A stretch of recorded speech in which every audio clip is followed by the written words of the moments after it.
All to Devbhoomi GB. आपण आता इथे वमन करणार आहे.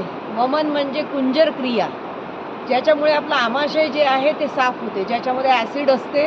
ते ॲसिड असल्यामुळे आपल्याला भुकेची जास्त संवेदना होते किंवा जळजळ होते, कधी कधी डोळ्यापुढे अंधारी येते, चक्कर येते किंवा बर्निंग सेन्सेशन होते. सगळे ॲसिडिटी किंवा हायपर ॲसिडिटी किंवा रिफ्लक्स याचे लक्षणं असतात. हे आपल्याला काढायचं असेल तर सलग 7 दिवस आपल्याला वमन करावं लागते. ते कसं मी समजावून सांगते. वमन असं असते की आपल्याला 2 पायांवर बसून, ज्यांना बसता नाही येत त्यांच्यासाठी मी नंतर सांगते, 2 पायांवर बसून गट पाणी प्यायचं. फटाफट पाणी म्हणजे 5-6 ग्लास जितकं जाईल तितकं. त्याच्यानंतर लगेच उभं राहायचं आहे.